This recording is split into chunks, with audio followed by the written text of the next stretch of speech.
여러분 안녕하십니까? 12월 7일 월요일 뉴스투데이 강원입니다. 코로나19 3차 대유행이 한 달째 계속되고 있습니다. 도내 코로나 환자의 절반 이상이 11월 한 달 동안에 나왔을 정도라고 하는데요.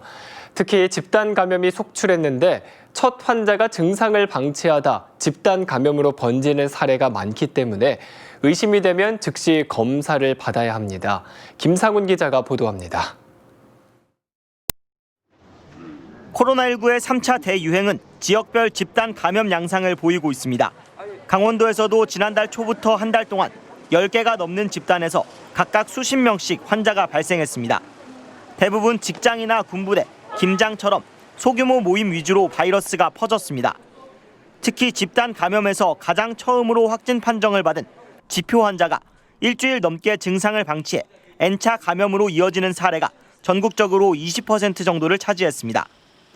춘천 43번 환자는 증상을 느끼고 12일 만인 지난달 19일 확진 판정을 받았습니다. 이후 가족은 물론 가족의 직장 동료들까지 확진됐고 심지어 직장 동료의 가족들까지도 감염됐습니다. 결국 N차 감염으로 춘천에서 19명, 화천에서 2명 등 21명이 집단 감염됐습니다. 원주에서도 비슷한 사례가 있었습니다.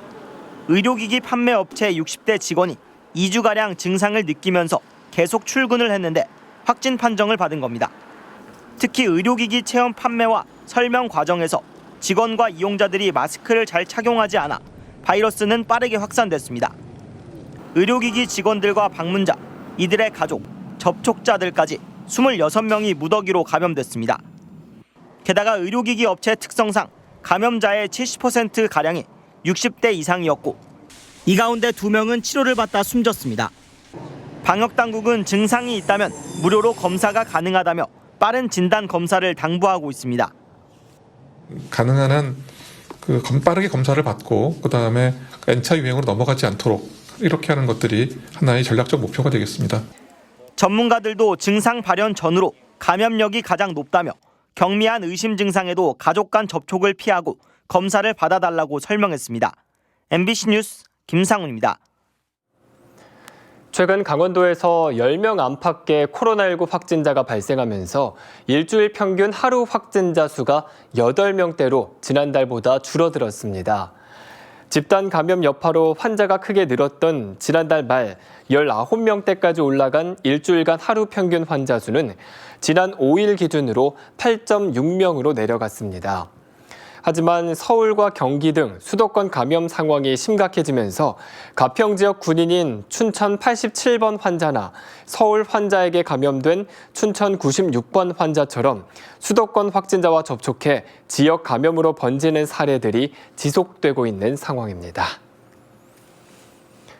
한때 유행처럼 번졌던 지자체의 농촌 총각 국제 결혼 지원 제도가 점점 없어지고 있는 추세입니다. 성불평등, 매매혼 조장 등이 시대에 맞지 않다는 논란 때문인데 강원도는 여전히 많은 시군에서 이 제도를 운영하고 있는 것으로 나타났습니다. 농어촌 복지와 인구 증가를 위한 예산 지원이 실효를 거두기 위한 고민이 필요해 보입니다. 박은지 기자가 취재했습니다. 이른바 농촌총각 장가보내기 프로젝트로 이름난 국제결혼 지원제도. 도시민에 비해 이성과의 만남의 기회가 적은 농촌 총각을 위해 국제결혼에 필요한 중개비나 항공료 등을 지자체 예산으로 지원하는 겁니다. 강원도는 2009년부터 지원을 시작해 현재 원주, 동해, 삼척, 태백, 정선, 고성, 양양 등 11개 시군이 운영하고 있습니다. 지원 금액은 자부담을 포함해 최대 1,200만 원에 달합니다.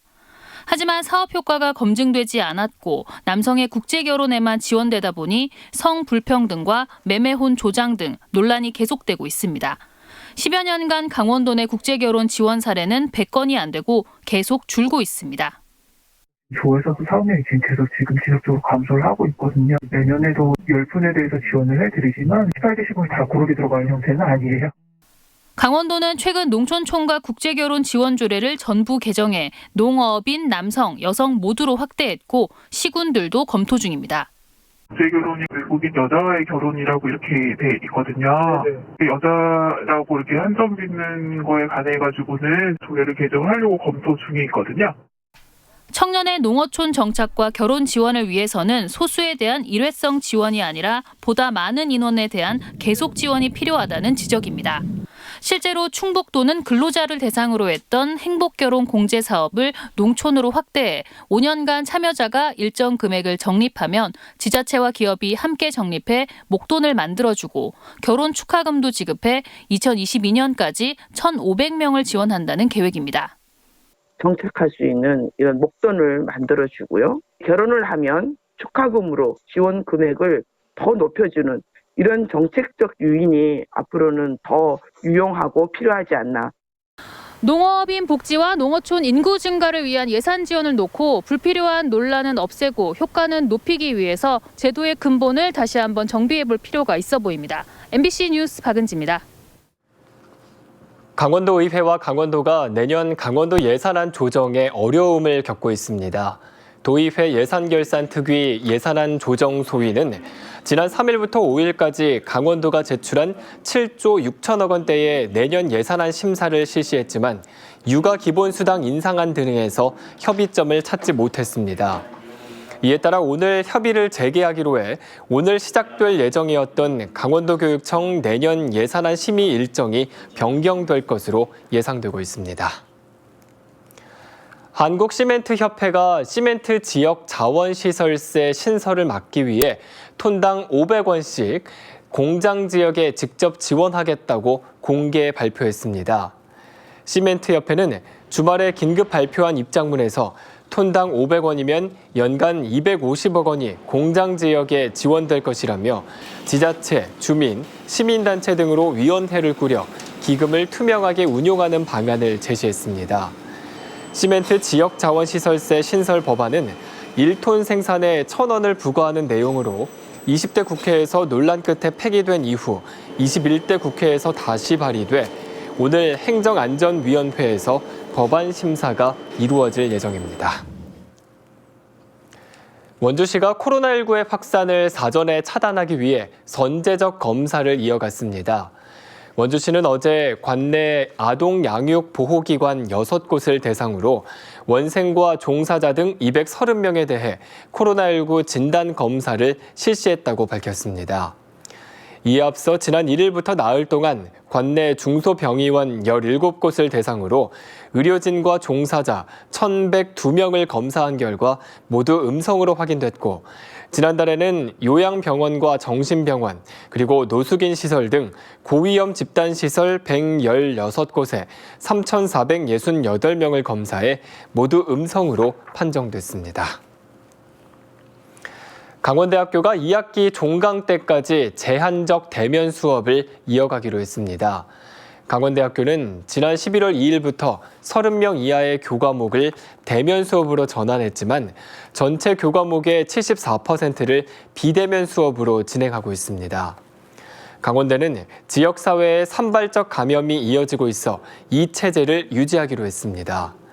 또 기밀 시험은 공정으로 기하기 위해 대면 시험을 원칙으로 하며 등교 인원 과밀화 방지와 방역을 고려해 3주 동안 시간대를 분산해 실시하기로 했습니다.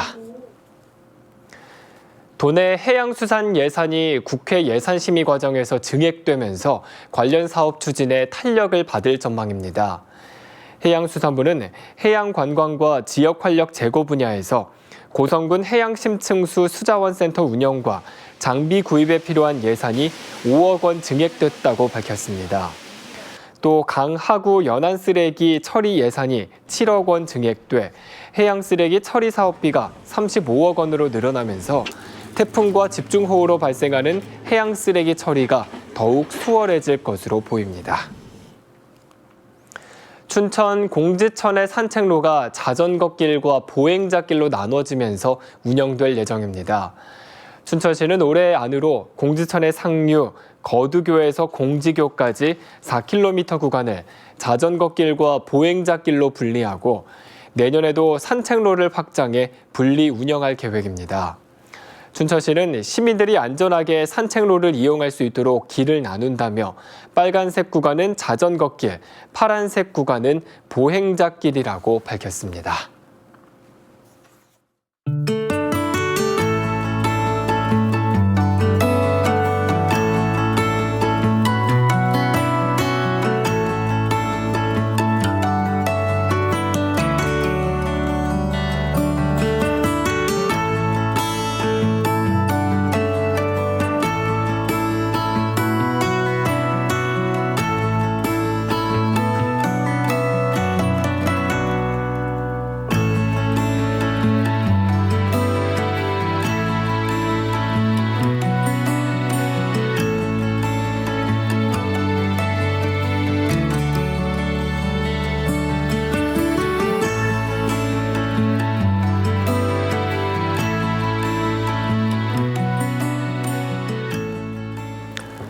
평균 최저기온이 영하로 낮아지는 겨울철 오전 시간대에 살얼음 교통사고가 집중되는 것으로 나타났습니다. 행정안전부가 최근 5년간 사고를 분석한 결과 겨울철 서리와 결빙으로 인한 교통사고 가운데 40%가 이른 아침 시간인 오전 6시부터 10시 사이에 발생했습니다. 도로교통공단은 밤사이 기온이 내려가면서 도로에 결빙이 생길 수 있다며 아침 시간대에 평소보다 감속해 운행해달라고 당부했습니다. 지난 4일 오전에도 양구에서 승용차가 결빙 지역에서 미끄러지면서 넘어져 운전자가 다치는 사고가 발생해 병원으로 옮겨진 바 있습니다. 코로나19로 위축된 소비 회복을 위해 강원도가 10월 26일부터 지난달까지 진행한 강원 세일 페스타의 매출이 지난해보다 평균 4배 정도 증가했습니다. 특히 3개의 사회적 경제기업이 참여해 25% 할인 판매한 김장천 절임 매출은 10일 만에 720세트가 완판됐고 강원마트 매출액은 7억 4천만 원으로 8배 이상 늘어났습니다. 강원도는 최대 56%의 할인 판매로 매출이 상승한 것으로 보고 이달 중에 온라인 할인 행사를 추가로 진행할 예정입니다. 겨울철 야생동물 보호를 위해 이달부터 내년 3월까지 야생동물 밀렵 밀거래 집중 단속이 실시됩니다. 원주지방환경청은 생태경관 보전지역과 수렵장 등 밀렵이 우려되는 지역을 대상으로 해당 지자체, 야생생물관리협회 등과 함께 밀렵 행위 근절을 위한 합동 단속을 벌인다고 밝혔습니다. 밀렵 신고 포상금 제도를 운영해 멸종 위기종 밀렵자를 신고할 경우 최고 500만 원까지 포상금을 지급하며 야생동물 보호를 위한 불법 엽구류 수거와 서식지를 중심으로 한 먹이주기 행사도 병행할 방침입니다. 이상으로 뉴스투데이 강원을 마칩니다. 시청해주신 여러분 고맙습니다.